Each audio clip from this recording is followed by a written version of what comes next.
आज स्टार्ट करते हैं हिस्ट्री का चैप्टर 1। 10th के बच्चों में ये प्रॉब्लम्स कॉमन है कि हिस्ट्री, पहले तो हिस्ट्री प्रॉब्लमेटिक है और उसके बाद हिस्ट्री के जो चैप्टर्स है उसमें ज़्यादातर बच्चे इस चैप्टर में काफ़ी कंफ्यूज रहते हैं। इन्हीं चीज़ को ऑब्जर्व करने के बाद, चाहे वो बच्चे ऑफलाइन आ रहे हो हमारे पास या फिर ऑनलाइन पढ़ रहे हो या फिर जो यूट्यूब पे देख रहे हैं चैनल पे हमारे, उन सबका प्रॉब्लम रहा कि सर इस चैप्टर पे कुछ किया जाए इस चैप्टर का कि हम कम से कम टाइम में इस पे ज़्यादा अपना पकड़ बना सके। इसी को ध्यान में रख के हम अभी इसका एक लेक्चर तैयार कर रहे हैं।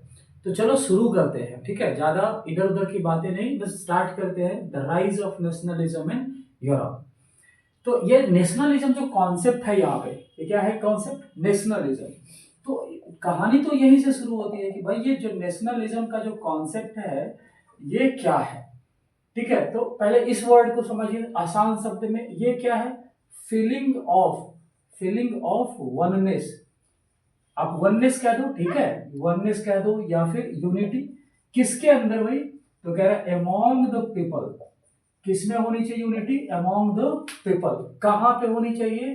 तो अंडर और टेरिटरी, एक टेरिटरीज के अंदर जो रहने वाले लोग हैं उनमें अगर यूनिटी वाला फीलिंग आ जाए तो उनके उस फीलिंग को बोला जाता है नेशनलिज्म, ठीक है। ऐसे बुक डिफाइन करता है the sharing of common identity under a boundary when people start sharing common identity like language, culture, religion, तो इस शेयरिंग ऑफ आइडेंटिटीज को कहा जाता है नेशनलिज्म और उस बाउंड्री को नेशन बोला जाता है। तो इसी कॉन्सेप्ट पे ये पूरा चैप्टर बात करता है, क्योंकि लेसन का नाम ही है द राइज ऑफ नेशनलिज्म। कहाँ पे? तो यूरोप पे। तो अब यूरोप जब यहाँ पे कॉन्सेप्ट आ रहा है ना, तो यूरोप एक कंट्री तो है नहीं, ये तो कई कंट्री का ग्रुप है। बट यहाँ पे इस चैप्टर में इस थिंकिंग को, इस फीलिंग को समझना है कि कैसे यूरोप में आया और कैसे राइज किया। राइज की बात करें ना, कैसे आया, तो आप पढ़ोगे भाई नेशनलिज्म क्या है, हिंट तो समझ लिए। बट नेशनलिज्म की शुरुआत कैसे हुई पूरे यूरोप में, किस कंट्री से हुआ, ऐसे क्या बैकग्राउंड थे पूरे यूरोपियन का, कंट्रीज का, कि इस तरह के फीलिंग्स आए। और जब ये पूरा का पूरा यूरोप में जब ये सिस्टम डेवलप हो गया तो कैसे इसने वर्ल्ड को इफेक्टेड किया, ये भी थोड़ा सा है। तो पूरा जर्नी देखने वाले हैं किसका? नेशनलिज्म का। किस कॉन्टिनेंट के थ्रू? यूरोप के थ्रू। तो क्या हो रहा है इस पूरे चैप्टर में वो हम अभी समझने जा रहे हैं, ठीक है। तो यहाँ पे चूंकि नेशनलिज्म है तो नेशनलिज्म वाला अगर कॉन्सेप्ट देखते हैं हम कहाँ, बिफोर 18th सेंचुरी। यानी अगर आप 18th सेंचुरी के पीछे जाते हो तो यूरोप के कॉन्टिनेंट में चला क्या करता था? मोनार्कीज। क्या चलता था? मोनार्की। और कैसा मोनार्की चलता था? मल्टी डायनेस्टिक सिस्टम वाला, मल्टी डायनेस्टिक कॉन्सेप्ट चलता था, ठीक है। जहां पे क्या होता था, कई डायनेस्टिक हटा दे रहे हैं यहाँ पे, डायनेस्टी, कई फैमिली जो कि राजा का होता था वो किसी बड़े से एरिया को, बड़े से टेरिटरीज को कंट्रोल करते थे। और ऐसा सिस्टम 18th सेंचुरी से पहले चल रहा था, बट 18th सेंचुरी में बदल गया। तो 18th सेंचुरी में कैसे बदला? बदलाव का शुरुआत कहाँ से हुआ है? आप 9th में पढ़ चुके हो। बदलाव का शुरुआत हो रहा है इस कंट्री से, पढ़ रहे हो ना? कौन सा कंट्री? फ्रांस से। कब से? तो 1789 से यहां से बदलाव स्टार्ट हुआ। तो 1789 में ऐसा क्या हुआ फ्रांस में? तो फ्रांस की कहानी कहती है कि यहाँ पे हुआ रिवॉल्यूशन। फ्रांस में क्या हुआ? रिवॉल्यूशन। और रिवॉल्यूशन में परिवर्तन देखने को मिला। फ्रांस के अंदर क्या चल रहा था? मोनार्कीज। और यहां से पावर ट्रांसफर कर दिया गया किसका? Body of citizen. मतलब लोगों का कोई संस्था था, उस संस्था में पावर को ट्रांसफर कर दिया गया। ऐसे बॉडी ऑफ सिटीजन्स को आप यहाँ पे नाम भी दे सकते हो। ये क्या है? National assembly. इनके हाथों में पावर चला गया। तो ये रिवॉल्यूशन फ्रांस में हुआ और यहीं से कहा जाता है मेन टर्निंग पॉइंट पूरे यूरोप का, जहां पे फ्रांस के जैसा ही दूसरे कंट्री वाला करना स्टार्ट कर दिए। तो आप कह सकते हो कि सर नेशनलिज्म का जो फीलिंग है वो यूरोप में आया मिड 18th में, वो भी कहां से? फ्रांस से। और कब से गति पकड़ना स्टार्ट किया? था तो पहले से, बट गति पकड़ना स्टार्ट कब कर रहे हैं? 1789 से। तो फ्रांस में कैसा क्या हुआ आप ऑलरेडी लुई 16 की कहानी क्लास 9th में देख चुके हो। उसके आगे की कहानी यहाँ पे है फ्रांस की। लगे हाथ Germany, Italy, Poland, Greek, Britain, ऐसे देशों का भी थोड़ा हिस्ट्री इसमें देख लेंगे कि कैसे वहां पे नेशनलिज्म राइज किया और कैसे वो एक नेशन बना। ठीक है। बाकी जो वो कंटेंट है ना, जैसे सोर्स ए है, बाकी दूसरी चीजें, उन सब सारी चीजों को लिए आप डिटेल्ड वीडियो जाके देख लो, वहां से आपको क्लियर हो जाएगा। तो हमारे पास कॉन्सेप्ट ये है और आपका क्विक रिवीजन हो जाए, ये मेरा कॉन्सेप्ट है, तो इसी पे बने रहो। और आते हैं सबसे पहले, हालांकि ये पूरा का पूरा लेसन अगर देखोगे तो यहाँ पे टोटल कितने लेसन है इस चैप्टर में, टोटल लेसन है 6। तो 6 लेसन को अभी कम से कम टाइम में कवर करने का प्रयास करते हैं। 6 नहीं हो पाए तो एटलीस्ट 50% का प्रयास करेंगे अभी। तो ये 6 लेसन में सबसे पहला जो टॉपिक आता है हमारा, वो क्या है, पैक्ट बिटवीन नेशन। अब ये कोई ऐसा कोई टॉपिक तो है नहीं बुक में, पैक्ट बिटवीन नेशन जैसा कोई टॉपिक तो है नहीं, लेकिन ये टॉपिक कैसे बन रहा है, तो जैसे ही आपका चैप्टर स्टार्ट हो रहा है तो एक पेंटिंग के साथ स्टार्ट हो रहा है। आप पढ़े हो तो आपको पता होगा पेंटिंग बनाया कौन, फ्रेडरिक सोलियो, और this was a painting. The pact between nations was a painting. क्या बोल रहा है, नेशंस के बीच का पैक्ट, नेशन के बीच का आपस का अंडरस्टैंडिंग, समझौता। तो ये पैक्ट बिटवीन नेशन जो है फ्रेडरिक सोलियो बनाया, और ऐसा 4 पेंटिंग्स बनाया, जिसमें चौथा वाला पेंटिंग, ये नाम वाला पेंटिंग या प्रिंटिंग पब्लिश हुआ 1848 में। और इसमें जो वर्ल्ड दिखाया गया, इसमें जो वर्ल्ड दिखाया गया उसका नेचर कैसा था, नेचर बता रहा है, उस वर्ल्ड का नेचर है यूटोपियन। मतलब इसमें जो भी वर्ल्ड दिखाया गया इस प्रिंटिंग के अंदर, वो रियल है ही नहीं। यूटोपियन का मीनिंग कहता है an ideal society that is actually not exist, एक ऐसा समाज जो रियल में हो ही नहीं, बस इमेजिन किया जाए। तो इस प्रिंटिंग में, इस पेंटिंग्स में जो भी दिखाया गया वर्ल्ड, वो कैसा नेचर वाला, यूटोपियन है। और उस यूटोपियन वर्ल्ड का क्या नाम है, तो यूटोपियन वर्ल्ड का नाम है सोशल एंड डेमोक्रेटिक रिपब्लिक। ये आपका इस प्रिंट के अंदर के वर्ल्ड का नाम है। अब बच्चा कंफ्यूज रहते हैं यहाँ पे, इन दोनों को कैटेगरी नहीं कर पाते, तो ये दोनों कंपैरिजन हम बता दिए। अब इस प्रिंट के अंदर अगर आप जाते हो ना, तो 4 चीजें आपको मिल जाएंगी, long chain of people, waste on the ground, statue of liberty, 2 चीजों के साथ। स्टैच्यू ऑफ लिबर्टी के लेफ्ट हैंड में क्या है, टॉर्च है, सॉरी चार्टर राइट्स है, सॉरी लेफ्ट हैंड में ऐसे करके हाथ उठा के वो क्या ले रखे, टॉर्च ले रखे, जो इनलाइटनमेंट को सिंबलाइज करता है, और राइट साइड में एक बड़ा सा पेपर है जिसको चार्टर आप बोल सकते हो। 3 चीजें, long chain of people that represents nation, statue of liberty that represent liberty और freedom, west on the ground that represents absolutism, and angels and Christ in the sky that represents or symbolize fraternity। और ये symbol बता रहा है कौन क्या represent करता है। उसमें भी लॉन्ग चेन ऑफ पीपल को हम बोल रहे हैं कि ये क्या है, कंट्री का लाइन है। क्यों, क्योंकि ये सब अपने अपने कंट्री का यूनिफॉर्म और फ्लैग पकड़े हुए हैं, यूनिफॉर्म पहना हुआ है, फ्लैग पकड़ा हुआ है। सब लोग स्टैच्यू ऑफ लिबर्टी के सामने आ रहे हैं, प्रेयर कर रहे हैं और आगे बढ़ते जा रहे हैं। इट मीन्स वो इंडिपेंडेंट हो रहे हैं। और इस लाइन में सबसे आगे कौन है, यूएसए एंड स्विट्जरलैंड है। तो ये सब आगे बढ़ते जा रहे हैं और इन चीजों को इस पिक्चर में दिखाया गया, इसीलिए ये इमेजिनरी माना जा रहा है। क्यों माना जा रहा है, बिकॉज ये जब पब्लिश हुआ था ना, ये जब पब्लिश हुआ था तो उस टाइम की टाइमिंग है 1848, और 1848 के टाइम में यूरोप का सारा देश नेशन बन ही नहीं पाया था, सारा टेरिटरीज।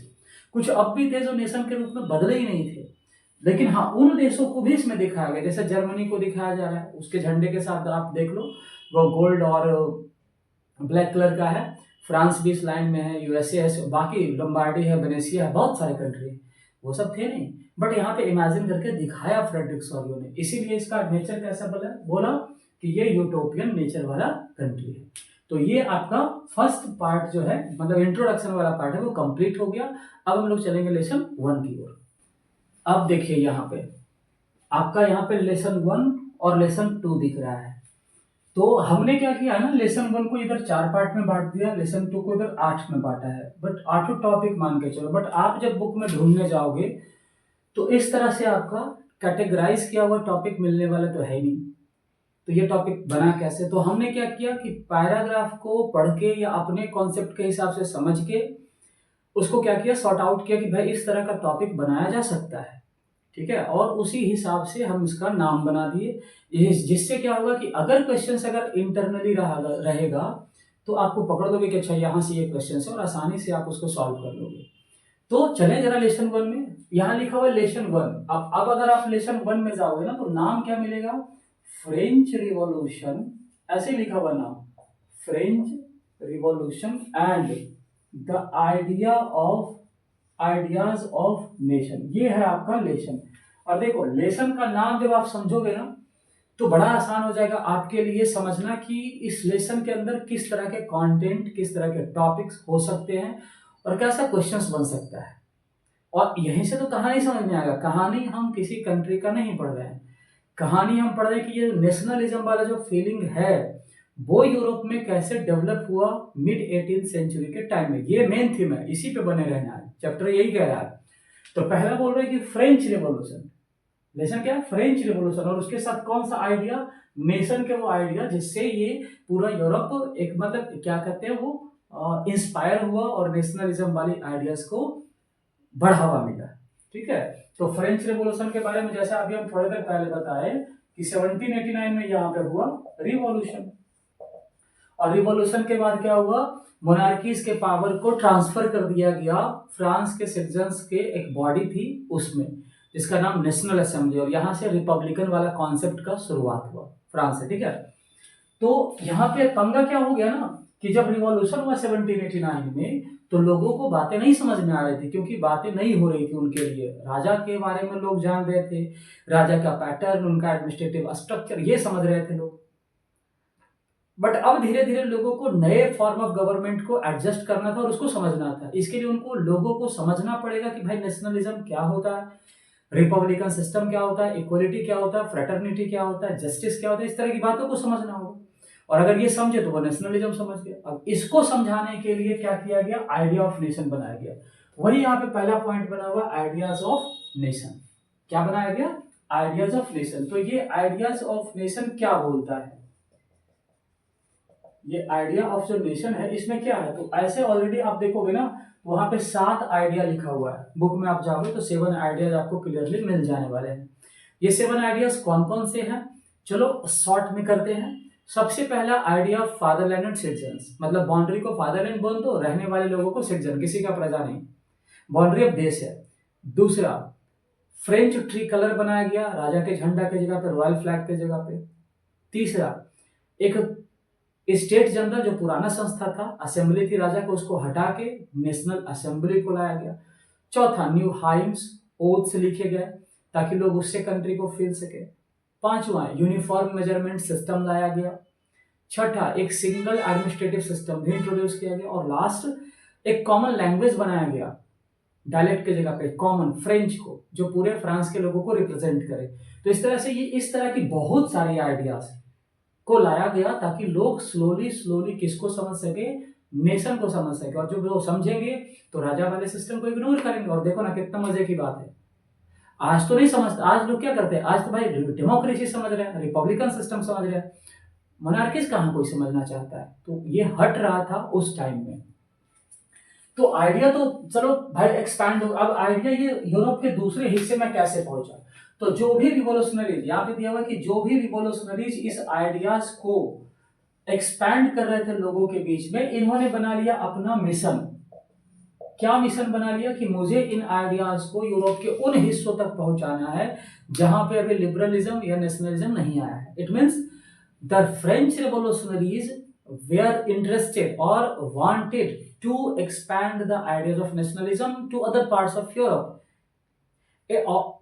In simple terms, साधारण शब्दों में अगर कहा जाए तो फ्रांस के लोग चाहते थे कि यूरोप का बाकी लोग भी स्वतंत्र हो जाए।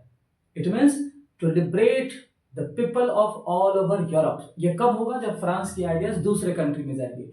तो दूसरे कंट्री वाले क्या कर रहे थे, दूसरे कंट्री वाले चाहे फ्रांस को छोड़ दो, आप पोलैंड चले जाओ, ब्रसेल्स चले जाओ, स्विट्जरलैंड चले जाओ, दूसरे कंट्री वाले क्या कर रहे हैं, तो वहां पे पहले से जैकोबिन्स बन रहा है। फ्रांस का वो जो रिवॉल्यूशन हुआ था ना, उसका इन्फ्लुएंस दूसरे कंट्री में दिख रहा है। वो चाह भी रहे हैं कि मेरे कंट्री में फ्रांस जैसा बदलाव हो, और वहां जैकोबिन क्लब्स भी बन रही है।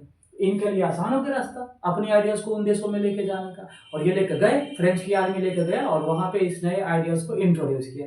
बट फ्रेंच की आर्मी खुद तो जाएगी नहीं, कोई तो लेके जाएगा। तो लेके कौन जाएगा भाई, तो यहाँ पे लेके जाएगा एक राजा जिसका नाम क्या है, नेपोलियन। और यहाँ पे तीसरा टॉपिक स्टार्ट हो गया इस चैप्टर का, जिसको आप सिविल कोड या फिर आप नेपोलियनिक कोड भी कह सकते हो, जो कब इंट्रोड्यूस हो रहा है, 1804 में।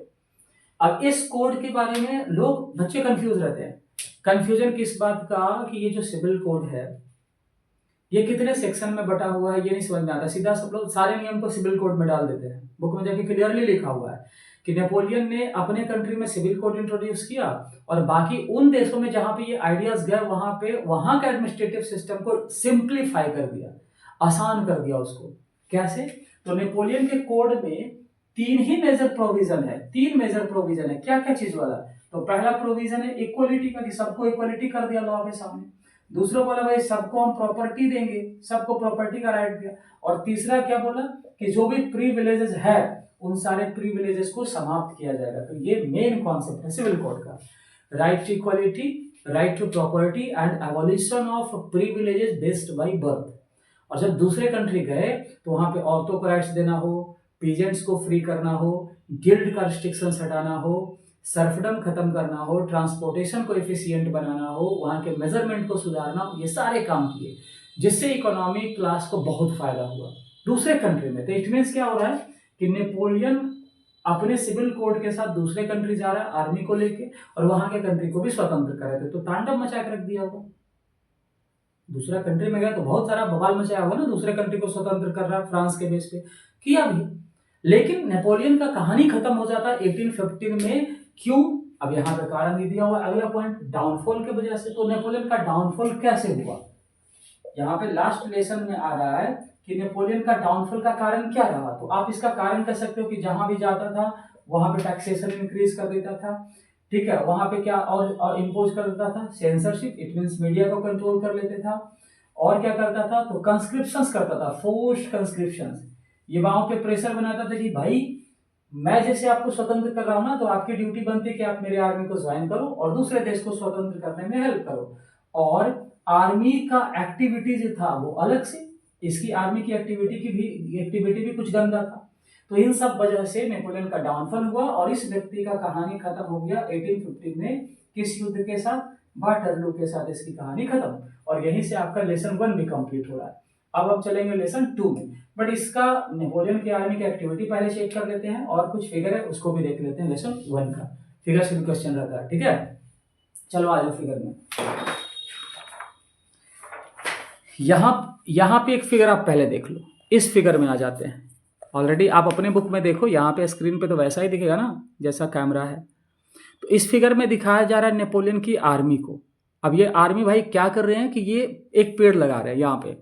इस पेड़ में क्या कर रहे हैं? इस पेड़ का नाम रखे ट्री ऑफ लिबर्टी। ये पेंटिंग कार्ल कास्पर फ्रिस्ट का है, जिसका नाम ही है भाई ये ट्री ऑफ लिबर्टी, और पता नहीं जर्मन लैंग्वेज में लिखा हुआ है।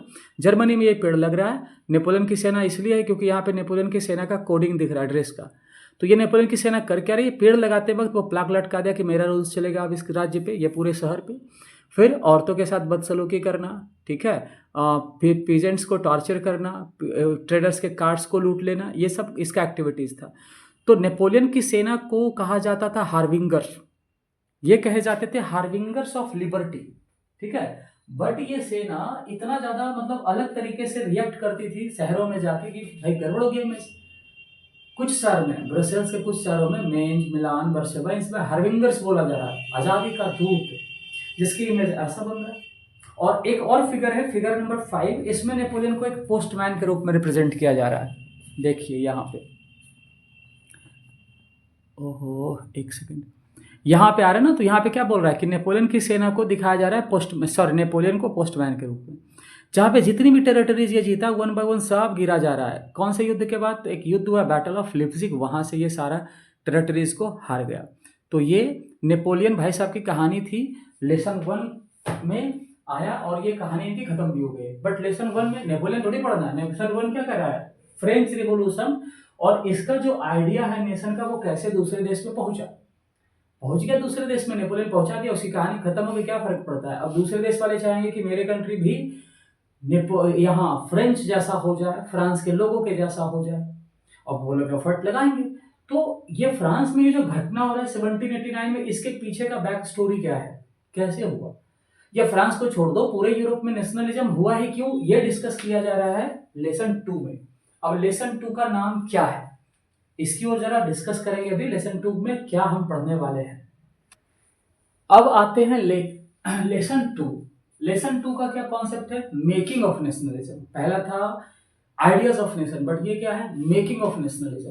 मेकिंग मतलब नेशनलिज्म को बनाना। नेशनलिज्म को कैसे कोई बनाएगा, मतलब यहाँ पे ये समझा रहा है ये चैप्टर कि नेशनलिज्म के राइज करने के पीछे का कारण क्या रहा, और इन कारणों को हम समझने वाले हैं इस 8 टॉपिक से, जहां ये समझ में आ जाएगा कि नेशनलिज्म कैसे आया और उसको कैसे मेंटेनेंस किया जा रहा है और कैसे लोगों में झगड़े हो रहे हैं इस आइडिया की वजह से, कैसे समाज 2 भाग में बटा और कैसे वो आपस में लड़ रहे हैं इससे। ठीक है, तो यहाँ पे पहला बोल रहा है क्या, मिड 18th सेंचुरी यूरोप। अगर हमें जानना होगा राइजिंग का कारण, तो हमें देखना पड़ेगा 18th सेंचुरी के टाइम का यूरोप, यानी कब का यूरोप, 1750 का यूरोप, जहां से बहुत सारे पॉइंट्स निकल के आएंगे जो हमें बताएगा कि ऐसे क्या हुए थे, ऐसा कौन सा घटना हुआ, ऐसी क्या चीजें थी जिसकी वजह से मोनार्कीज कमजोर पड़ने लगा, और क्या आया बाबू, नेशनलिज्म आया।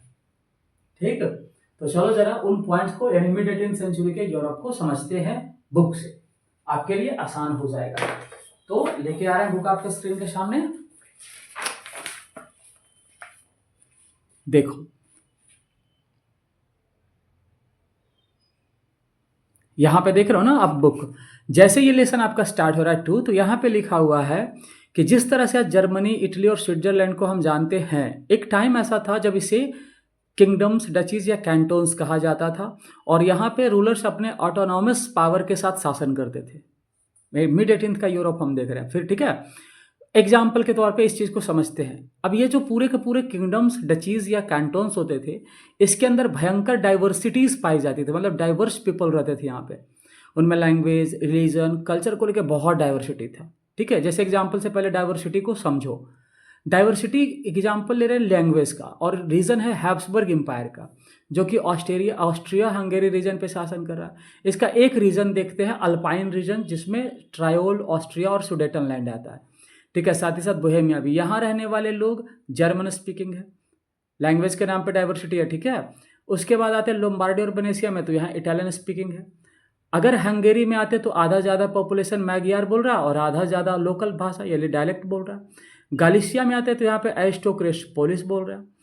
किसी जगह पे डोमिनेंट जो ग्रुप है ना पूरे एम्पायर के अंदर, वो भी क्या कर रहे हैं भाई, वो जिस बाउंड्री के ऊपर रह जहाँ पे रह रहे हैं वो। ठीक है, जैसे एग्जाम्पल के तौर पे नॉर्थ पे बोहेमिया और स्लोवाक्स है, कार्नियोला में स्लोवेंस है, साउथ में क्रोएट्स है, उसके अलावा राउमन्स है ट्रांसिल्वानिया में। तो ये सबका अपना अपना भाषा है, लोकल भाषा है। तो ये तो बहुत बुरा डाइवर्सिटी दिख रहा है। पर इस डाइवर्सिटी के अंदर कैसे यूनिटी बना हुआ था, ये तो बड़ा टूटा फूटा दिख रहा है पूरा का पूरा किंगडम्स, डचीज और कैंटोन्स। तो कारण था सिर्फ राजा बना के रखे हुए था सबके बीच की यूनिटी को। आप बोलोगे सर इतना सारा रटना पड़ेगा क्या, क्यों रटना है भाई, नहीं उतना दिमाग लगाना। आप स्टोरी को समझो, कौन मैग्यार बोल रहा है, कौन पोलिश बोल रहा है, कौन जर्मन स्पीकिंग है, कौन इटालियन स्पीकिंग है, कौन क्रोएट्स है, कौन कार्निवल है, क्यों दिमाग इसमें खपाना है। उतना डीपली नहीं पूछ रहा है अभी तक, और हमको भी नहीं लगता कि आगे भी पूछेगा। तो अगर आपको लग रहा है तो आप बस समझ लो कहानी को, कुछ सेंस याद कर लो। उतना डीपली जाओगे तो एक ही सब्जेक्ट पे थोड़ी टाइम देना, और भी तो सब्जेक्ट्स हैं। तो अभी क्या बता रहे थे कि ये जो मिड 18th सेंचुरी का यूरोप है, यहाँ पे डाइवर्सिटी थी हर एक एम्पायर में, हैब्सबर्ग एम्पायर हो, ऑटोमन हो या कोई भी, डाइवर्सिटी था। बट वो मैनेज करके रखा था कौन, राजा। बट ये मिड 18th में क्या हुआ, ये राजा का जो फीलिंग है, लोगों का जो लॉयल्टी है राजा के प्रति, वो घट रहा है। क्यों घट रहा है, यही तो पॉइंट है। अगर घट रहा है तो फिर नेशनलिज्म राइज कर रहा है, तो घट कैसे रहा है, इसको समझने के लिए हमें चलना होगा दूसरे पॉइंट पे, जिसका नाम क्या है, structure of European society. Structure मतलब नहीं, आपके बुक में जाओगे ना तो एरिस्टोक्रेसी और मिडिल क्लास लिखा होगा। हम अब इसको यहाँ पे क्या लिख रहे हैं, structure of European society. European society का स्ट्रक्चर क्या है ये देखने वाले हैं। तो अगर आप यूरोप के सोसाइटी को देखोगे, टाइमिंग क्या है, अब भी वही है, मिड 18th। तो ये 2 ही पार्ट में बटा हुआ है। पहला पार्ट आपका कौन सा है, एरिस्टोक्रेसी वाला, और दूसरा पार्ट कौन सा है, दूसरा पार्ट है पीजेंट्री वाला। अब एरिस्टोक्रेसी और पीजेंट्री के बीच का फर्क समझो। एरिस्टोक्रेसी माइनॉरिटी थे, 10% या 15% पॉपुलेशन होगा एवरेज। ये मेजॉरिटी है जिनकी पॉपुलेशन 90 के रेंज में। ठीक है, ये पहला डिफरेंस हो गया। एरिस्टोक्रेसी में आपके एग्जांपल्स में ले लो जितने भी रूलिंग क्लास है, जैसे आपका नोबेल, फ्यूडल, चर्च, ठीक है। इसके अलावा किंग्स फैमिली, ये सब रूलिंग क्लास है जो एरिस्टोक्रेसी कहे जा रहे हैं। दूसरी ओर जितने ट्रेडर्स हैं, बिजनेस क्लास है, क्राफ्ट पर्सन है, आर्टिसंस है, पीजेंट्स है, लेबर क्लास है, सब पीजेंट्री, मतलब दो ही सेक्शन है सोसाइटी का, एरिस्टोक्रेट्स और पीजेंट्री। अंतर हो गया 2 पॉइंट। अच्छा, इनके पास बहुत सारा संपत्ति है, इनके पास लार्ज स्टेट है, गांव में भी, रूलिंग कंट्री साइड में भी और शहर में भी। इनके पास प्रॉपर्टी रखने का अथॉरिटी नहीं रख सकते प्रॉपर्टी, यही नियम ही था, आप प्रॉपर्टी नहीं रख सकते हो। ये लोग मैरिज अलायंस से आपस में कनेक्टेड होते थे। एक एरिस्टोक्रेट्स फैमिली किसी दूसरे राज्य के एरिस्टोक्रेसी फैमिली के साथ जुड़ा हुआ है, स्ट्रॉन्ग लिंक है, कैसे? शादी से। इधर रीजनल लाइफ है, इनका कॉमन वे ऑफ लाइफ है, कहीं भी एरिस्टोक्रेट्स को उठा के देखो एक जैसा लाइफ, बट इनका जैसा रीजन वैसा लाइफ स्टाइल है। ठीक है, ये 10% होते हुए इन पे शासन कर रहे हैं। तो ये सारे अंतर इंडिकेट कर रहा है कि सोसाइटी का स्ट्रक्चर भाई गड़बड़ है। यहाँ पे ना तो प्रॉपर्टी इक्वल है, ना राइट्स इक्वल है, ना मतलब एक तरह से रिस्पेक्ट दिया हुआ है, कुछ भी नहीं है। तो इसी तरह का इनइक्वालिटी जो सोसाइटी के अंदर दिखा, जो डिस्पैरिटीज दिखा, ये बना कारण किसका? नेशनलिज्म का राइज का। क्योंकि लेसन मेरा क्या बोल रहा है, नेशनलिज्म कैसे राइज किया, ये है ना पॉइंट। बट इन दोनों में किसी को रिवॉल्यूशन करना ही नहीं था। इनको क्यों करना है भाई, ये तो अपना खुद ही पावर में है, ये करेंगे नहीं क्योंकि ये इनके अंडर में डर है। बट एक नया क्लास है इनके बीच से, एक नया क्लास राइज किया, आप इसका नाम क्या रखोगे? New middle class. और इन्होंने बवाल किया। न्यू मिडिल क्लास वालों ने क्या किया? पहले तो ये समझो न्यू मिडिल क्लास है कौन। ये वो क्लास है जो प्रोफेशनल्स के कैटेगरी में आते हैं, जो बिजनेस क्लास के कैटेगरी में आते हैं, जिन जो बिजनेस करने वाले लोग हैं। जैसे आपको ट्रेडर और मर्चेंट्स मान लो, प्रोफेशनल में डॉक्टर, लॉयर्स, इंजीनियर, इस तरह के लोग मान लो, ये मिडिल क्लास है। आज भी वही होते हैं। कहाँ से आए ये? कारण क्या है इनका राइज का? तो इंडस्ट्रियलाइजेशन और शहर का एक्सपेंशन, दो ही कारण है। इंडस्ट्रियलाइजेशन इंग्लैंड में हो रहा था, वो भी एक कारण था, और सिटीज बहुत तेजी से एक्सपैंड हो रही थी, ये भी एक कारण था। तो ये अलग क्यों है? इन दोनों से अलग होने का कारण कि ये एजुकेटेड है, ठीक है, इनके अंदर थिंकिंग का पावर है, और ये आर्ग्यूमेंट्स कर रहे हैं इस पुरानी व्यवस्था पे। ये जन्म के आधार पे जो मेरिट्स है ना, उसका डिनाई कर रहे हैं और कह रहे हैं कि नहीं, मेरिट्स के आधार पे स्टेटस मिलना चाहिए और राइट्स मिलना चाहिए। तो इनके क्वेश्चंस ने ही क्या किया, इस तरह की चीजों को राइज किया। अब पूछे point, give any two causes behind the rising of nationalism in Europe during 18th century. The first one is the difference societal structure in Europe, या फिर unequal distribution of property and rights among the aristocracy and peasantry, और दूसरा rising of new middle class and raising questions of them. इन्होंने जो questions उठाए वो, तो ये तो समझ में आ गया आपका ये वाला। अब यहाँ से मिडिल क्लास ने एक नया कॉन्सेप्ट दिया। कौन सा कॉन्सेप्ट दिया भाई? बोला लिबरलिज्म का कॉन्सेप्ट दिया। क्या है लिबरलिज्म? तो लिबरलिज्म का जनरल मीनिंग होता है, हालांकि ये लैटिन वर्ड का एक मीनिंग है जिसको यहाँ पे लाइबर बोला जा रहा है, और उसका मतलब होता है फ्री। तो इस तरह से लिबरलिज्म वर्ड फ्रीडम के रूप में लोगों में वायरल होना शुरू हुआ, लोगों में ट्रेंडिंग में चलना स्टार्ट हो गया, ठीक है। तो ये भाई लिबरलिज्म जो वर्ड है, जो आप यहाँ पे देख रहे हो, इसको लोगों ने कैसे रियलाइज किया, कैसे इसको समझा? क्योंकि अभी रिवॉल्यूशन नहीं हुआ, हम लोग 1750 में, 1789 में रिवॉल्यूशन हुआ है, तो समझना पड़ेगा ना कैसे हुआ ये। तो समझते हैं इसको, और क्या। तो लिबरलिज्म को क्या किया, 3 पार्ट में तोड़ा गया। वहां पे तो नहीं है, बट हम इसको तोड़ते हैं। लिबरलिज्म को हम 3 सेक्शन में डिवाइड कर सकते हैं। पहला हम देखेंगे कि ये मिडिल क्लास वाले जो लोग हैं, ये लिबरलिज्म को कैसे ऑब्जर्व करें, कैसे समझ रहे हैं। अगर हम पॉलिटिक्स में जाते हैं तो लिबरलिज्म को कैसे ध्यान में रखा जाता है, और अगर हम इकोनॉमी में आते हैं तो लिबरलिज्म को कैसे देखा जा रहा है। पहले आ जाओ मिडिल क्लास का, जरा समझते हैं। मिडिल क्लास वाला बोलो फ्रीडम ऑफ इंडिविजुअल, सब स्वतंत्र हो जाए, और इक्वलिटी ऑफ ऑल, सब लोग एक हो जाए। ये इनका कॉन्सेप्ट था लिबरलिज्म का। पूछे what is the liberalism, what was the liberalism for middle class? तो only two. Number 1 freedom of each individual, and second one is equality of all before law. अब आ जाते हैं पॉलिटिक्स में। पॉलिटिक्स में गवर्नमेंट की बात होगी, एक ऐसा गवर्नमेंट जो सहमति से बने, ए गवर्नमेंट बाय कॉन्सेंट, और एक ऐसा गवर्नमेंट है जो पार्लियामेंटरी सिस्टम, कॉन्स्टिट्यूशंस जैसे सिस्टम को फॉलो करता हो। डेंजर है, दोनों डिमांड डेंजर है। अब इस लिबरलिज्म का एक एग्जांपल आपका बुक में लिया है, एग्जांपल लिया गया सफरेज का। गलती हो गया स्पेलिंग, इसको इग्नोर कीजिए। सफरेज जो है ना, इसमें सफरेज में क्या एग्जांपल समझाया गया कि जब फ्रांस में रिवॉल्यूशन हुआ तो क्या इन दोनों कॉन्सेप्ट पे काम हुआ? बिल्कुल हुआ। 1789 में रिवॉल्यूशन हुआ तो औरतों को डिनाई किया गया, उनको पैसिव सिटीजन के कैटेगरी में रखा गया। मतलब सफरेज का मतलब होता है राइट टू वोट, तो औरतों को पैसिव सिटीजन में रखा गया। बीच में से वो रॉबेस्पियर आया तो वो अलग से ही नियम बना दिया। नेपोलियन ने थोड़ा सा स्टेटस को सुधारा। नेपोलियन क्या बोला? Women's are considered the to the authority of their father and husband. मतलब औरतों का स्टेटस, उनका राइट्स काउंट होगा उनके पिता से और उनके हस्बैंड से। तो ये थोड़ा सा आइडेंटिफाई किया। ऐसे उससे पहले औरतों को प्रॉपर्टी के कैटेगरी में रखा जाता था। इकोनॉमी में आ रहा है तो यहाँ भी दो चीजें हैं। फ्रीडम ऑफ मार्केट, मतलब मार्केट में स्वतंत्रता चाहिए। किससे? तो मार्केट में गिल्ड का कंट्रोल था। और दूसरा क्या था इकोनॉमी में? रिस्ट्रिक्शन जो था मूवमेंट पे, वो खत्म किया जाए। The abolition of restriction over the movement of goods and services. जो गुड्स और सर्विस मूव कर रहा है एक शहर से दूसरा शहर, अगर उस पर किसी तरह का रुकावट है तो वो हटा दो। तो इन दो, अगर इन तीन सेक्शन में देखें तो तीनों सेक्शन का, इसका भी दो मीनिंग, इसका भी दो मीनिंग और इसका भी दो मीनिंग। किसका? लिबरलिज्म का। यहाँ पे इकोनॉमी में थोड़ा सा ज्यादा गया। जैसे इकोनॉमी में क्या बोला कि रिस्ट्रिक्शंस है, तो किस बात को लेकर के रिस्ट्रिक्शन है? तो बोल रहा है कि रिस्ट्रिक्शन भी यहाँ पे तीन तरह का रिस्ट्रिक्शन देखने को मिला। गिल्ड तो ऑलरेडी पहले देख लिए थे। रिस्ट्रिक्शन पहले दिख रहा है ट्रेड बैरियर का, ये पहला रिस्ट्रिक्शन है।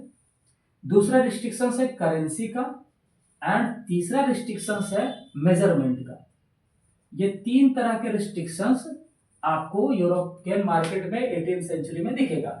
ट्रेड बैरियर का क्या प्रॉब्लम था? तो बोला ट्रेड बैरियर 11 है और हर ट्रेड बैरियर पे आपके गुड्स का 5% चार्ज लगेगा। ठीक है। करेंसी टोटल 30 चला करती थी और मेजरमेंट आज उठपटांग था, कहीं पे कुछ कहीं पे कुछ वैरी करता था मेजरमेंट। जैसे बुक में एक एग्जांपल लिया है, मेरे पास बुक है, आप अपना अपना बुक में देख लो। एग्जांपल यहाँ पे है कि मेजरमेंट के लिए एक एग्जांपल लिया एले का, जो कपड़े की लंबाई का यूनिट है। ये कह रहा है कि अगर कोई व्यक्ति, कोई व्यापारी अगर फ्रैंकफर्ट शहर में है तो 1 एल इक्वल टू होता था 54.7 सेंटीमीटर। मेंज गया तो 55.1 सेंटीमीटर, न्यूरेमबर्ग में 60.6 सेंटीमीटर एंड फ्राइबर्ग में फ्रीबर्ग में 53 सेंटीमीटर। तो ये जो लंबाई मेजरमेंट जो है ना, ये यूनिट नहीं है। तो ये भी भाई व्यापारी क्या चाहेंगे कि मुझे स्वतंत्रता दो, तो ये सब हटा दो ना। स्वतंत्रता का मतलब भाई हमारे लाइफ पे किसी तरह का रिस्ट्रिक्शंस ना हो। तो ये लोग अपने अपने तरीके से मीनिंग निकाल रहे हैं। और अगर ऐसा मीनिंग का हवा चलेगा तो मोनार्कीज कब तक टिकेगा? अगर मोनार्की टिकेगा भी तो इन सारी शर्तों को पूरा करेगा, और अगर पूरा किया तो फिर वो मोनार्कीज कहाँ है? वो तो भाई सिटीजन के कॉन्सेप्ट के अकॉर्डिंग चल रहा है। इसीलिए लिबरलिज्म का आइडिया का एक्सपैंड होना और सर्कुलेट करना भी नेशनलिज्म के राइज का एक कारण माना जा सकता है, जिसमें इकोनॉमी में इंप्रूवमेंट देखने को मिला। जाके ये चौथा वाला टॉपिक में क्या देखने को मिला? ज़ुल्वरीन का थोड़ा सा यहाँ पे देखो पहले आप लोग। ये जो ज़ुल्वरीन है ये आपका बन रहा है 1834 में। देखो टाइमिंग बहुत आगे आ गया, ये 1750 था और यहाँ 1834 आ गया। और इसको बनाने वाला एक स्टेट है प्रशिया। क्या है ये एक कस्टम यूनियन था, जिसका काम था कि अगर कोई स्टेट इस कस्टम यूनियन का मेंबर बनता है तो उसको कुछ रिलीफ दिया जाएगा उसके व्यापारियों को। क्या रिलीफ दिया जाएगा? तो जोल्वरीन बोला कि हम ट्रेड बैरियर हटा देंगे और जो करेंसी 30 चल रही थी उस करेंसी को घटा के 2 कर देंगे। ये जोल्वरीन का एडवांटेज है। तो जो भी स्टेट इसका मेंबर बनेंगे उनको फायदा होगा। तो ये एक एग्जाम्पल दिख रहा है जो आपको नेशनलिज्म की ओर और लोगों को यूनिटी को रिप्रेजेंट कर रहा है। तो ये लेसन 2 का हम आगे कहां तक? 4th टॉपिक तक। बचा हुआ कौन सा? 5, 6, 7 और 8। चलो उसको भी देख लेते हैं। हाँ, तो अभी जोल्वरीन तक आए, अब आते हैं कंजर्वेटिज्म पे। थोड़ा सा टफ टॉपिक है ये कंजर्वेटिज्म। कंजर्वेटिज्म क्या है भाई? इसको पहले आप डेफिनेशन को समझो, ठीक है, और फिर उसके बाद आप इसके इंटरनल कॉन्सेप्ट पे जाना। टाइमिंग भी थोड़ा चेंज होगा। अभी 1750 के टाइम को हम लोग देख रहे थे, 1750 से सीधा लेके आ गया कहां पे? 1850 में। कहानी यूरोप की है और नेशनलिज्म की। कंजर्वेटिज्म क्या होता है? ये एक पॉलिटिकल फिलॉसफी है जो पुराने सिस्टम, इंस्टीट्यूशन और कस्टम्स में बिलीव करता है। पुरानी चीजें जो भी है उसमें बिलीव करे उसको कंजर्वेटिज्म कहा जा रहा है। ठीक है, एक ओल्ड फिलॉसफी, एक political philosophy that has stressed the importance of old tradition, institution and customs. Example के तौर पे जो भी कंजर्वेटिज्म को मानेंगे वो कंजर्वेटिव्स है, चाहे वो राजा हो, नोबेल हो, चर्च हो। ठीक, तो भाई ये लोग तो शासन कर रहे थे। अब इन लोगों का पोजीशन हिला, कब हिला? फ्रेंच रिवॉल्यूशन के साथ। लगा इनको कि नहीं भाई ये तो गड़बड़ कर देगा, मेरा पोजीशन ही हटा देगा, तो कंजर्वेटिज्म वाले का थिंकिंग जो 1789 से पहले था वो बदला। कुछ को लगने लगा कि modern army, modern economy, modern bureaucracy को भी अगर साथ में लेके चलते हैं तो हम सरवाइव कर पाएंगे, नहीं तो हम सरवाइव नहीं करेंगे। ये कंजर्वेटिज्म है। देखो रिविजन है तो ज्यादा इंटरनली नहीं जाना है। रिवीजन का मतलब होता है कि मेरे माइंड में हर टॉपिक का एक कॉन्सेप्ट दिमाग में आ जाए। डीपली जाने से कोई फर्क नहीं पड़ेगा, वो याद ही नहीं रहेगा और उतना टाइम भी आप नहीं दे पाओगे। इसलिए आप टॉपिक को समझो और उसका कैसे लिंक है एक दूसरे से उसको समझो। हिस्ट्री है ये। तो कंजर्वेटिज्म का फिलॉसफी समझ में आ गया और 1850 के बाद इनका रोल अब चेंज होगा। 1789 से पहले ये रूलर है, अब 1859 के बाद फिर चेंज होगा। क्यों? क्योंकि 1815 में नेपोलियन का अंत हुआ बैटल ऑफ वाटरलू के साथ। कौन हराया नेपोलियन को? एक अलायंस। कौन अलायंस था? Prussia, Russia, Austria and Britain ने मिलकर, सब लोगों ने मिलकर हराया। और नेपोलियन जैसे ही आ रहा तो रिवॉल्यूशन वाला जो माहौल था थोड़ा शांत हो गया और रिवॉल्यूशन के जगह पे आ गया फिर से वही पुराना व्यवस्था जिसको कहा जा रहा है कंजर्वेटिज्म। तो जिन कंजर्वेटिव्स ने नेपोलियन को हराया उन्होंने मीटिंग्स लगाई ऑस्ट्रिया में। इसीलिए यहाँ पे अगला हेडिंग बना हुआ है वियना कांग्रेस। ये वियना कांग्रेस कब लग रहा है? 1815 में। कहाँ लग रहा है? ऑस्ट्रिया में। और इसको भाई कौन डील कर रहा है? Duke Metternich. कौन डील कर रहा है? ड्यूक मेटरनिक, जो कि ऑस्ट्रिया का चांसलर है। अब यहां से हिस्ट्री में नाम आना स्टार्ट हो। नेपोलियन आसान नाम था, फ्रेडरिक सोरियो भी आसान है, वो याद है, बट अब जो आएगा ना इसी तरह का नाम होगा तो फोकस करना है। हिस्ट्री में यही तो नहीं याद रहता है। और अगर हिस्ट्री को याद रखना है तो वेरी शॉर्ट क्वेश्चंस ज्यादा से ज्यादा प्रैक्टिस कीजिए, मतलब लिख के नहीं, बस वेरी शॉर्ट क्वेश्चन को पढ़ते रहिए, टॉपिक रिमाइंड होते रहेगा। नहीं है वेरी शॉर्ट क्वेश्चंस तो बनाइए। अब यहाँ पे ड्यूक मेटरनिक जो है इसने इसको होस्ट किया वियना कांग्रेस को, यानी जो भी कंजर्वेटिव्स ने नेपोलियन को हराया सबको बुलाया, बोला भाई चलो आ जाओ सब लोग मिलके बैठ के बात करते हैं। और नेपोलियन ने भाई जो भी उथल पुथल मचाया उन सबको थोड़ा एडजस्ट करते हैं, क्योंकि एक राजा आया पागल सा, वो सब कुछ बदल के रख दिया, तो उसको एडजस्ट करते हैं। सब लोग को बुला लिया और मीटिंग लगा दिया। और इस मीटिंग के अंदर क्या हुआ? जो भी रूल्स साइन हुए ना उसी को यहाँ पे बोला जा रहा है ट्रीटी ऑफ वियना। ठीक है, जिसमें बहुत सारी शर्तें होंगी, बट यहां आपका बुक बोला 3 शर्त। पहला शर्त क्या है? बॉर्बन डायनेस्टी को फ्रांस में वापस रिस्टोर कर दिया। वियना कांग्रेस का सबसे बड़ा सेंट्रल पॉइंट फ्रांस था, तो फ्रांस से ही रिलेटेड पॉइंट यहाँ पे पहला कि बॉर्बन डायनेस्टी जो रिवॉल्यूशन से पहले थी उसी को वापस से यहाँ पे बना दो, स्टेबल कर दो, ये संभाल लेगा फ्रांस। ठीक है। दूसरा, फ्रांस के बाउंड्री पे जिन जिन राज्यों को नेपोलियन ने जीता उन राज्यों को इन जीते हुए कंट्रीज ने यानी कंजर्वेटिव्स ने आपस में बांट लिया। जैसे एग्जांपल देते हैं, फ्रांस के ईस्ट में कंट्री था, ठीक है, पोलैंड है, वो चला गया रशिया को। नॉर्थ में था आपका नीदरलैंड, जो सॉरी नॉर्थ नहीं साउथ में होगा शायद, आप देख लो एक बार बुक, या तो मैं देख के बता दे रहा हूँ इसको। हाँ यहाँ पे देखिए, यहाँ पे ये लिखा हुआ क्लियरली कि फ्रांस के बाउंड्री पे बहुत सारा सीरीज सेट किया गया, जिसमें नीदरलैंड, सही बोल रहे थे हम, नीदरलैंड इसके नॉर्थ में था जो दे दिया गया बेल्जियम को, साउथ में पिडमोंट था जो जेनेवा को दे दिया गया, ईस्ट में पोलैंड था जो रशिया ले लिया, वेस्ट में प्रसिया सैक्सोनी को मिल गया, ऐसे बांट लिया। और बचा 39 स्टेट जर्मन का जो इंडिपेंडेंट छोड़ दिया गया, इटली वाला नॉर्थ पार्ट ऑस्ट्रिया अपने कब्जे में ले लिया। मतलब सारा जीता हुआ पार्ट, सोचो कितना कंट्री जीता था नेपोलियन, इन सारे कंट्रीज को आपस में इन लोगों ने बांट दिया। मतलब वही है भाई कि जो हम लोग पार्टी कर रहे हैं ना, तो चलो सब मिलके मिल बांट के खा लेते हैं, वही इन्होंने किया। ये दूसरा शर्त है इसका, पहला बॉर्बन डायनेस्टी को रिस्टोर करना, और दूसरा फ्रांस के उन बाउंड्रीज पे जो भी कंट्री जीती गई थी उसको आपस में बांटना, फ्रांस को एक जगह सीमित करना, और तीसरा पूरे यूरोप में वापस से सेंसरशिप इंपोज करना, इस इंटेंशन के साथ कि भविष्य में लिबरलिज्म यानी नेशनलिज्म का कॉन्सेप्ट, इक्वालिटी का कॉन्सेप्ट सर्कुलेट नहीं होना चाहिए। इस चीज को ध्यान में रखते हुए मीडिया को कंट्रोल कर लो। जिसमें एक फिगर आपका बड़ा इंटरेस्टिंग है सेंसरशिप से रिलेटेड, उसको देखते हैं हम लोग। देखो ये जो फिगर आपको यहाँ पे दिख रहा है, इस फिगर में दिखा रहा है कि ये थिंकर्स का क्लब है। थिंकर्स मतलब जब भी विद्वान लोग, समझदार लोग एक जगह बैठेंगे तो उनकी मीटिंग्स कैसी होगी। तो इस मीटिंग में दिया हुआ कि इस मीटिंग में साइलेंस रहना है। जब भी शिक्षित लोग बैठेंगे कंजर्वेटिज्म के शासन में तो चुप रहेंगे, अगर चुप नहीं रहा जा रहा तो मुंह पे पट्टी बांध लो, यहाँ दिख रहा है ना। और जब आप बैठोगे तो इस नियम को ध्यान में रख के ही एक दूसरे से बात करोगे। तो इस तरह की सोसाइटी बना दिया कंजर्वेटिव्स वालों ने, यानी वापस से यूरोप को वैसा ही बनाना चाहा जैसा 1789 से पहले था। तो कंजर्वेटिव्स तो भाई अपना कंट्रोल में ले लिए पूरा का पूरा यूरोप को वापस से, वियना कांग्रेस के माध्यम से।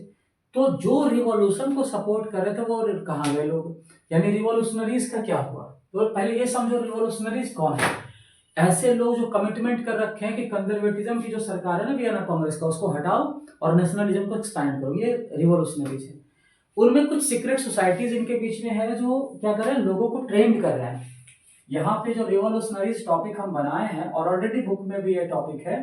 तो रिवॉल्यूशनरीज क्या है, कमिटमेंट जो लोगों जो इस सरकार को विरोध करे और नेशनलिज्म को सपोर्ट करे, इनको ट्रेंड करने के लिए ये लोग संस्था भी बना रखे हैं, सीक्रेट सोसाइटी करके बहुत सारी संस्थाएं हैं जो इनके विचारों को लोगों तक पहुंचा रही है, इनको आर्म्स पहुंचा रही है। और इसी रिवॉल्यूशनरीज का एक एग्जाम्पल है यहाँ पे मैज़नी, जिसेपी मैज़नी। तो मैज़नी का भाई छोटा सा हिंट दे रखा है बुक में, बायोग्राफी जैसे कुछ बातें जो हम मैज़नी का आपको डायरेक्ट बता रहे हैं बुक से, फटाफट सुनो और इस लेसन 2 की कहानी को खत्म करो।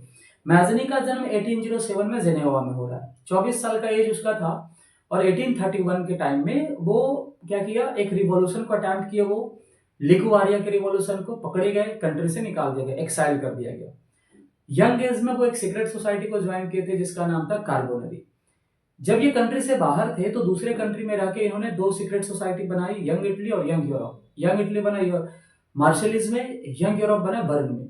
इसमें यूरोप के जो यूथ माइंडेड लोग थे वो ज्वाइन कर रहे थे, मतलब रिवोल्यूशनरीज का एक सर्कल ये बना रहे थे। और इनका मानना था कि इटली जो है ना, छोटे छोटे स्मॉल पैचेज ऑफ लैंड में बटा हुआ है, इसको यूनाइट करना होगा। इनका मानना था कि ईश्वर ने सबको एक समान राइट्स दिया है लैंड के ऊपर, तो फिर किसी एक व्यक्ति के हाथ में कंट्रोल क्यों है। बुक में लिखा हुआ देखो, god had intended the nation to all natural units of human kind. इन्हीं के थिंकिंग को देखते हुए लोग बहुत जुड़ रहे थे। तो मेटरनिक डर गया और इसने कमेंट किया, he was the most dangerous enemy of our social order.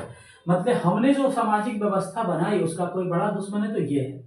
तो अगर लेसन 2 को, जो कि मेकिंग ऑफ नेशनलिज्म है, अगर इसको आप ध्यान में से देखो तो नेशनलिज्म के राइजिंग के काउजेज आपको मिले, ठीक है। 1815 के बाद जब सरकार बनी तो यहाँ पे लोगों के 2 सेक्शंस दिखे, एक कंजर्वेटिव्स का और एक रिवोल्यूशनरीज का, जो आपस में लड़ रहे हैं। फिर ये कैसे, ये लड़ाई कैसे शांत हुआ, क्या रिवोल्यूशनरीज जीते या रिवोल्यूशन को डील करने वाले लोग जीते या जो कंजर्वेटिव्स है वो जीते। जाहिर सवाल है और सीधा सा आंसर भी है, जीतो तो रिवोल्यूशनरीज होंगे, तभी तो आज डेमोक्रेसी। अगर कंजर्वेटिव से जीता होता तो आज भी दुनिया के हर कंट्री में मोनार्कीज ही होती। बट रिवोल्यूशनरीज ने कैसे कैसे क्या किया वो लेसन 3 में है, जिसका नाम ही है the age of revolution from 1830 to 1848। मतलब 1830 से 48 के बीच में रिवॉल्यूशन हुआ बहुत सारे। तो यहाँ पे 15 में तो इन्होंने व्यवस्था बना लिया कंजर्वेटिव्स ने, फिर रिवॉल्यूशन क्यों होने लगा। और ये तो सेंसरशिप भी लगा रखे, कैसे ये दबा नहीं पाए। आगे की कहानी लेसन 3 में स्टार्ट होता है, जो लेसन 3 में पढ़ेंगे। तो ये पार्ट 1 तक आज इतना ही रहने दो, इससे ज्यादा लंबा आप देख भी नहीं पाओगे। पार्ट 2 हम बनाते हैं, उसमें आपको कोशिश करेंगे या तो पूरा चैप्टर खत्म हो जाए या तो कम से कम उसमें भी 2 लेसन कवर कर ही दे, ठीक है। चलिए फिर।